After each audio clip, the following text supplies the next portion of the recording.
Hawkeye coverage around the clock right here from the Hawkeye of the Storm, and we have our sponsors to thank for it. Iowa floor covering, first of all, in their Tough Cork Click Together 4.5 millimeter waterproof vinyl flooring. It's available at just $269 per square foot with self-installation. Visit iowafloorcovering.com/DIY. They are located right in the heart of central Iowa, down in Bondurant. Again, iowafloorcovering.com/DIY. And Ascent Nutrition. Their awesome products, including their new Agarikon mushroom, their lion's mane mushroom.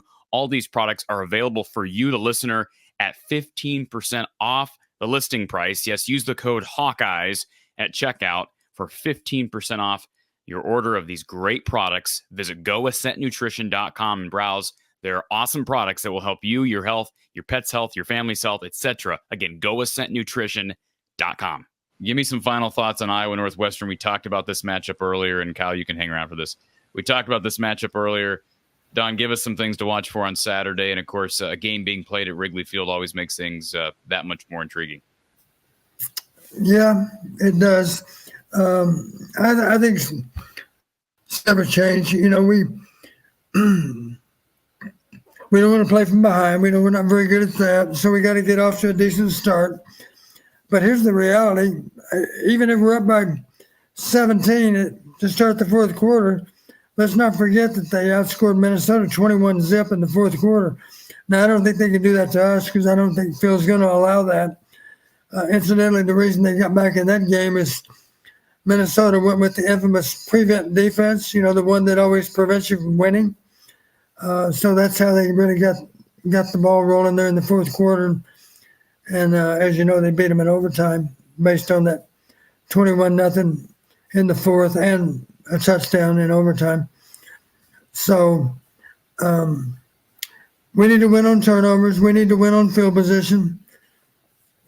We need to be prepared for the possibility that they'll extend plays. The quarterback worries me because he's mobile.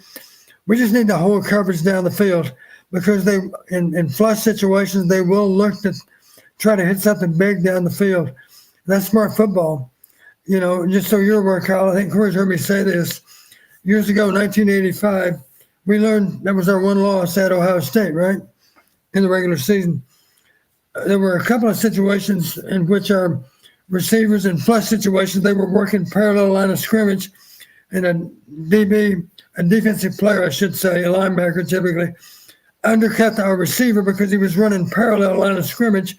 He undercut us, intercepted the ball twice in that one game. Right then we said, never again. So from that point forward, here's the way we coached it. If it's a flush situation as a receiver, you do one thing. You either work deep down the field or you come back toward the line of scrimmage, but you do not work parallel because to work parallel is to invite an interception. So this will make sense to you guys. If you need a big play, what are you going to do, Kyle, if the quarterback flushes? First off, you need to work in the direction he's working. If he's flushing to the right, you need to be running a route somewhere to the right because he can't find you all the way back across the field. He's under duress. So if he's working right, you work right. But if you need a big play, work down the field. It's amazing how often DBs are kind of shut down mentally. When a quarterback flushes, their focus goes to the quarterback sometimes to the point that they actually lose sight of a receiver that's all of a sudden behind them down the field. You see that all the time. Even in the NFL, you see it sometimes. So we have to be prepared to hold coverage in flush situations because I would expect Northwestern to try to fabricate a big play off of a flush. And the other possibility, if you just need a first down to win the game, of course, maybe now you're content to come back toward the line of scrimmage, knowing that a gain of 5 gives you that first down that you need to run out the clock. So in that situation, why break deep downfield? Go for a more high percentage pass. But again, don't work parallel, work back toward the line. Keep that defender. If there's one that's trying to undercut you, keep him on your backside. You know, and he can't undercut you simply because you're working back toward the quarterback to some degree. Hope that makes sense. What I think is amazing is that you look at that that Northwestern Minnesota game. You mentioned it, Don. You had a 21-point lead. Gophers have a 21-point lead in the fourth quarter. They also won that turnover battle. They were +1 on turnovers. But then you look at Maryland Northwestern, and Northwestern took care of the ball. They were +2 on turnovers in that game. Minnesota was -1 in turnovers. Northwestern was +2 on turnovers against Maryland. I think it's pretty fair to say if Iowa takes care of the ball, that's a big if. We saw them turn the ball over 3 times at home against Minnesota the other day. Yeah. You're aware of this, Corey. Kyle's not aware. I worked up a prediction model based on all 64 games played a year ago. It was a prediction model involving 5 parameters, Kyle. And long story short, if you won the majority of those 5 parameters, maybe you win 3-2, maybe you win 2-1 with a couple of ties. But if you win more than the opponent, you won the game 100% of the time last year. Your record was 58-0, and there were 6 ties. But that's the first time I've ever found a prediction model that was 100% accurate over an entire season of Big Ten play. Here's the rest of the story. That same prediction model this year has already had 1 foul up, and that was the game, Minnesota-Northwestern. Minnesota won 3 of those 5, and yet they found a way to lose the game. And it's just unfortunate that it happened that way, but it did. So that prediction model that was last year is already going to something less than 100% this year. And I can thank the Fighting Flex for that, because they managed to snatch defeat from the jaws of victory against the Northwestern Wildcats. And back in the day, they were Wildcats, but not anymore. They're a little bit on the ferocious side now.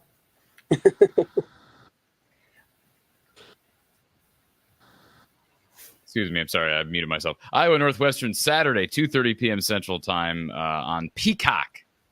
The mighty Peacock, Don. You got Peacock? My wife signed us up for it just because she didn't want me to miss the game. Okay, because you were at the other game that was on Peacock. You were in person for that one, so I had to get Peacock for the game you're not going to. You're going to be with me live shortly following the end of the game, right? You don't got a game you're doing for the Missouri Valley on Saturday. I do not. I'm going to be taking notes during the game, and I'll be ready to jump on the air as soon as you are. Brandon says Northwestern's playing better. Yes.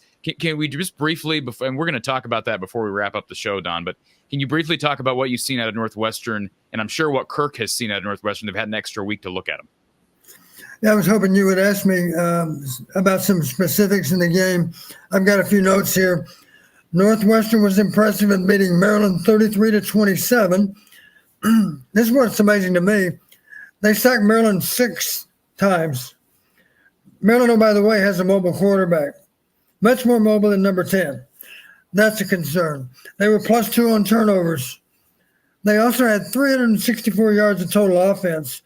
Maryland had slightly more, but let's not forget, Maryland has a pretty explosive offense. They always have had. But when you look at explosive plays, guess who won that in that game on Saturday? Northwestern did. Northwestern had more explosive plays than Maryland. And that's against a Maryland team that normally dominates their opponent, even when they lose in explosive plays. Exactly.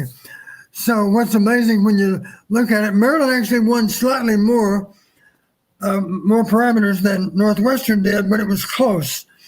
Out of 25 parameters, Northwestern won 10, Maryland won 12, and there were 3 ties. But obviously, both teams won some of the most important parameters. We know that turnover margin is important. Northwestern won that. We know that sacks are important. Northwestern won that too. We also know that red zone appearances are important. Northwestern won that as well. So Maryland won their fair share. But what impressed me so much in watching, I haven't seen the game start to finish, but I've seen the replay. I've seen the condensed version of the game, the 60-minute condensed version. I saw a bunch of Northwestern players that were playing with a lot of grit and a lot of determination that did show a lot of resilience. And the quarterback, by the way, I left being very impressed with that young man.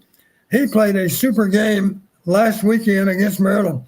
I think Maryland thought they would just show up and roll over Northwestern, but Northwestern their ideas. And that's the challenge we face. Right now, as the head coach said, he said, our guys would prefer, someone mentioned, do you realize this is another double-digit favorite that you've been able to beat? The first one, I guess, I would assume must have been Minnesota, I guess, probably. So they beat Minnesota. They were double-digit favorites. They beat Maryland double-digit favorites. Oh, by the way they beat Minnesota impressed me. They beat them 21-0 in the fourth quarter. Think about that. So when you win a game like that, that gives you a big boost in confidence. I like to think back, Corey. You remember the poster you've seen of birds in flight? Maybe you've never seen this poster, but I have. The caption is "They can because they think they can." Right? Yep. How are birds able to fly? How does a bird leave the nest and fly? Well, before very long at all, they see their parents, I guess, flying, or at least mom or dad, whoever's tending the nest, and they think, why can't I do that? Maybe I'm not quite ready in terms of maturation, but before very long in the nest, they're able to fly. They can because they think they can. Right now, Northwestern's playing good football because they think they can. It's been reinforced. You know, when you knock off a team as when the other team's a double-digit favorite, that's a good way to boost your confidence level. And right now, Brendan Sullivan is playing at a high level of confidence. And oh, by the way, you've always heard me talk about an ideal quarterback being able to extend plays. This guy can extend plays. He threw for 265 against Maryland. He ran for 56 yards. And understand this, when he does buy time, when he extends plays, he's prepared to run, but he's still, as he closes on the line of scrimmage, he's still looking for receivers downfield. And those receivers understand what to do in a flush situation. They're not confused about where to go.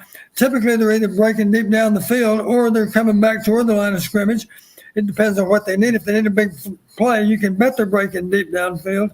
And they've hit a lot of those plays, especially starting last Saturday. Nebraska did a great job of containing them the week before. I'll admit that. 17-9 was that score. But let's not forget, I've been impressed with Nebraska's defense for a while now, and the numbers back it up. I don't know where they stand right now nationally, but it wouldn't surprise me if they're still top 20 in run defense, maybe top 20 in overall defense. I don't know. But I know this, when they played Illinois and beat Illinois at Illinois, I made the comment to you after that game, Corey, I'm very impressed with the athleticism of Nebraska's front seven.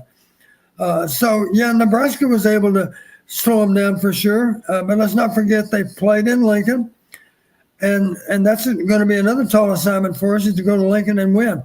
The day after Thanksgiving, there's a lot on the game. And the odds are there will be a lot riding on the game. So that's what we face up ahead. Northwestern has a high confidence level right now.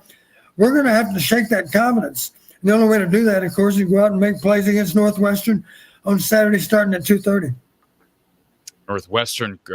Nebraska. You mentioned Nebraska, the 13th ranked total defense in the country. And as it relates to scoring defense, Nebraska, I keep saying Northwestern, Nebraska 21, so they're top 25 in each category.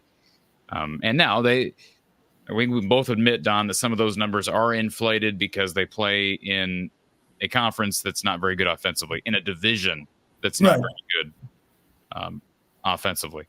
But one thing you brought up about Northwestern, Don, and I don't have the schedule side by side, and I can certainly bring these up, but they were getting beat handily by teams last year. And I know it's a different roster, but they don't have Pat Fitzgerald, who was long considered one of the best coaches in this conference, at one of the most difficult jobs in this conference. And all of a sudden, Northwestern's playing almost everybody, tough. You mentioned even the Nebraska game was a one-score game. What is different about what Nebraska looked like last year? And, of course, that was a team Iowa won very easily against in Kinnick. What's the difference between that team last year and what you're seeing from this team this year in 23? I don't know how many of those guys that played a year ago are still back with us. I suspect the vast majority are. The quarterback's a good example. He actually played against us last year. I was surprised to read, I believe he played in 5 games a year ago. I think, again, it was tied to injury. Were you aware of that? It looked like you're surprised. Say that again. I'm sorry. He actually played, I believe, in 5 games last year. He actually played against us. And I was surprised to read his numbers actually were pretty good against us. I think he threw for 150, 160 yards. He ran for a modest amount. He threw for a high percentage. I think he threw for maybe 60% or so. They didn't ask him to do much, but the bad news for us, he's a lot more seasoned quarterback than he was 12 months ago too, because he's a year older, a year wiser. He's got more game experience, and he's playing football with more confidence now than he did a year ago. That makes him a better player. I think he's got teammates that are very much in that same trend, that they were trending upward, from one year to the next. And I give the coach a lot of credit. I listened to his press conference today. I didn't know the first thing about him, but I was impressed with what he had to say today in that press conference. It's obvious that he's done a good job of instilling some confidence in those players. Those guys are bought in. Right now, he's been able to use that as a motivational tool to help Northwestern. Nobody believes in us. He made the comment, yeah, it was a double-digit point spread, but I've already told our players, you're the guys that can decide what the point spread is, not the people in Vegas. You're the ones that decide, because you're going to determine the outcome of the game. So if the point spread was Maryland by 12, I don't know what the point spread was, but they were able to prove, well, that was inaccurate. That should not have been the point spread. We proved otherwise. So I'm sure we're favored right now, but it's probably less than double digits, I'm sure. So who are we to think that it's going to be an easy game? We know better. I'm confident those players representing Iowa will know it's not going to come easy this Saturday or any other Saturday that follows. We better be ready to bring our A game. We found out against Minnesota, anything less than our A game is not going to be good enough.